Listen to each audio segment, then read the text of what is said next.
চরিত্র গল্প যদি পছন্দ হয় সব কাজের সাথেই আমি যুক্ত হব। সৃষ্টিকর্তার উপর, প্রকৃতির উপর একটা রকমের খুব তীব্র বিশ্বাস। আমি যদি আসলে যোগ্য হই, সময় মতো সেটা আসবে।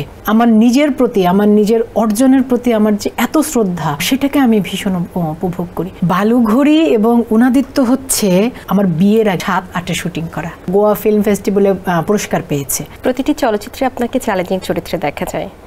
রোমান্টিক নাচা গানা ঘরানার মুভির অফার পেলে কি করবেন? এভাবে না, আসলে আমি এভাবে বলাটা একটু মুশকিল। আমি বলতে চাই যে একজন অভিনয় কর্মী হিসেবে আমার যদি চরিত্র পছন্দ হয় তাহলে আমি সব রকমের গল্প যদি পছন্দ হয় তাহলে, এবং শিল্পমানটা থাকবে সেরকম সম্ভাবনা যে কাজগুলোর ব্যাপারে আমি দেখতে পাবো, সেরকম সব কাজের সাথেই আমি যুক্ত হব। তবে আমার চরিত্রটা আমি একটু ওখানে, হ্যাঁ। আপনাকে নিয়ে বর্তমানে মাতামাতি রয়েছে অনেক এবং কাজের সংখ্যাও বাড়ছে। এরকম কি কখনো মনে হয়েছে যে প্রযোজক বা পরিচালকরা আপনাকে নিয়ে ভাবছে না, বা এই নিয়ে আপনার আক্ষেপ রয়েছে কিনা? না না, আসলে নেই। কারণ আমি একটু স্থির এবং একটু বিশ্বাসী মানুষ। আমি বেশ একটু আমার সৃষ্টিকর্তার উপর, প্রকৃতির উপর একটা রকমের খুব তীব্র বিশ্বাস। আমি বিশ্বাস করি যে এই পৃথিবীতে প্রতিটি প্রাণের জন্যই নির্ধারিত আছে, সে তার ব্যক্তি জীবনে, তার কর্মজীবনে, এবং সময় মতো সেটা আসবে। শুধু ধৈর্য ধরে অপেক্ষা। মানে একটা সময়, আমি জীবনকালটাকে বলি একটা টাইম ফ্রেম, 70-80 বছরের একটা টাইম ফ্রেম। এই ফ্রেমের জন্য আমি যদি আসলে যোগ্য হই, বা কেউ যদি আসলে যোগ্য হন, আসবেই।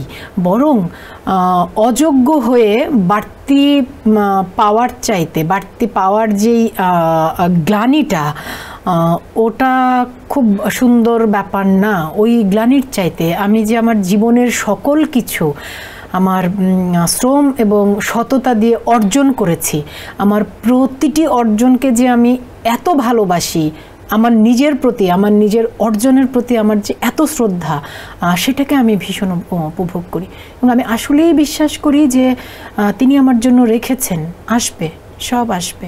আপু, বালুঘড়ি এবং উনাদিত্য সিনেমায় অভিনয় করেছেন। বালুঘড়ি ছবিটি OTT-তে মুক্তি পাবে, দর্শক কবে দেখতে পারবে আসলে? বালুঘড়ি, উনাদিত্য এগুলো কিন্তু সাম্প্রতিক কাজ না, আপনি কি জানেন সেটা? আচ্ছা, বালুঘড়ি এবং উনাদিত্য হচ্ছে 2007 এবং 2008। রাজিবুল ইসলাম, আমার এই ভাইয়াটাও জাহাঙ্গীরনগরে পড়াশোনা করতেন, এবং এই ভাইয়া বলতে তিনিও জাহাঙ্গীরনগরের নাটক এবং নাট্যতত্ত্ব সেই ডিপার্টমেন্টের। আমি 2008-এ রাজশাহীতে আমরা শুটিং করেছিলাম উনাদিত্য, আর তার আগে 2007-এ বালুঘড়ি শুটিং করেছিলাম। সে সময় যেটা হতো, তখন তো এখনকার মতো ওই যে OTT বা ফিল্ম ফেস্টিভ্যালগুলো এভাবে, তখন তো আসলে হয় হলে মুক্তি, না হয় এরকম একটা ব্যাপার ছিল।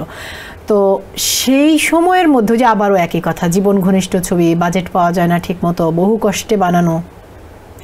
তো সেই সময় এগুলো মুক্তি পায় এবং বিভিন্ন ফেস্টিভ্যালে, এবং আমি যদি ভুল না করে থাকি একটা গোয়া ফিল্ম ফেস্টিভ্যালে পুরস্কার পেয়েছে, বিভিন্ন ফেস্টিভ্যালে অংশগ্রহণ করেছে।